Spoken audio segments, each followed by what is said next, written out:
జన్యుపరమైన సమస్యలకు సాంకేతికతతో పరిష్కారం కనుగొనవచ్చని డాక్టర్ జీవి ప్రసాద్ అన్నారు. పెరుగుతున్న టెక్నాలజీకి అనుగుణంగా వైద్య రంగంలో విప్లవాత్మక మార్పులు చోటు చేసుకుంటున్నాయని పాత్ కేర్ సంస్థ అధినేత ప్రముఖ డాక్టర్ జీవి ప్రసాద్ అన్నారు. గతంలో సాంకేతిక పద్ధతులు అందుబాటులో లేక జన్యుపరమైన సమస్యలతో చాలా మంది తీవ్ర ఇబ్బందులు ఎదుర్కొనేవారని, కానీ ప్రస్తుత టెక్నాలజీతో గర్భస్థ శిశువులో కూడా జన్యుపరమైన లోపాలను కూడా గుర్తించే అవకాశం లభించిందని అన్నారు. శుక్రవారం బంజారాహిల్స్ లో ఏర్పాటు చేసిన కార్యక్రమంలో ఆయన పాత్ కేర్ సంస్థ నూతనంగా అందుబాటులోకి తీసుకొచ్చిన పాత్ కేర్ లైఫ్ సైన్సెస్ సేవలను ప్రారంభించారు. పాత్ కేర్ డయాగ్నోస్టిక్స్ గత 20 సంవత్సరాలుగా హైదరాబాద్ నుంచి ఆపరేట్ చేస్తూ across the country 56 labs network సేవలు అందిస్తూ ఉన్నాము. ఈరోజు లైఫ్ సైన్సెస్ అనే డివిజన్ని ప్లస్ న్యూ వెబ్సైట్ లాంచ్ అనేది చేశాము. ఇది వచ్చేసి పేషెంట్స్ని దగ్గరగా సేవలు అందించేదానికి జన్యుపరమైన వ్యాధులకు రొటీన్ టెస్టింగ్తో పాటు పెథాలజీ టెస్టింగ్తో పాటు జన్యుపరమైన వ్యాధులకు కూడా టెస్టింగ్ సేవలు అందించేదానికి, కౌన్సిలింగ్ అందించేదానికి ఈ డివిజన్ అనేది లాంచ్ చేయడం జరిగింది. Thank you so much.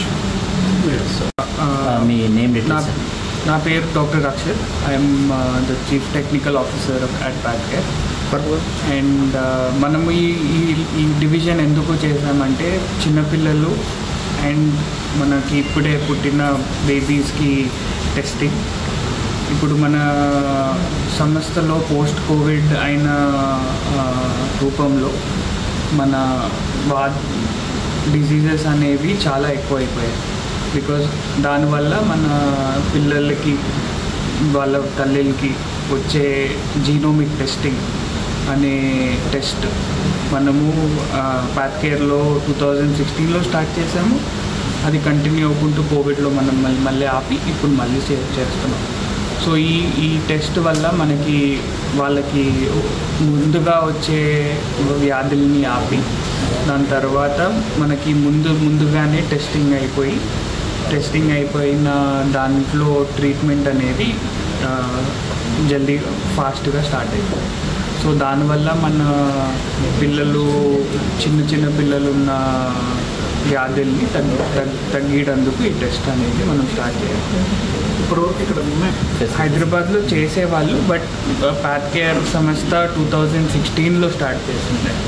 So ఈ జీనోమిక్స్ టెస్ట్ అనేది మన మొత్తం డిఎన్ఏ టెస్ట్ ఏదైతే ఉంటుందో మన డిఎన్ఏని తీసుకొని మొత్తం డిఎన్ఏని టెస్ట్ చేసి క్యాన్సర్ కానీ లైఫ్ స్టైల్స్ చేంజెస్ కానీ లేకపోతే ఎనీ ప్రోటీన్ డిసీజెస్ కానీ ఇవన్నీ టెస్ట్ చేయడానికి స్పెసిఫిక్గా మనము టెస్ట్ చేయాలి. ఇది అబౌట్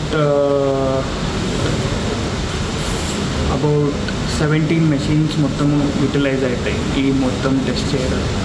మనకి ఒక రిపోర్ట్ అనేది ఒక నెలలో వస్తుంది, ఒక నెల పడుతుంది మొత్తం రిపోర్ట్ రావడం. సో ఈ టెస్ట్ అలా చేయబడింది. Thank you.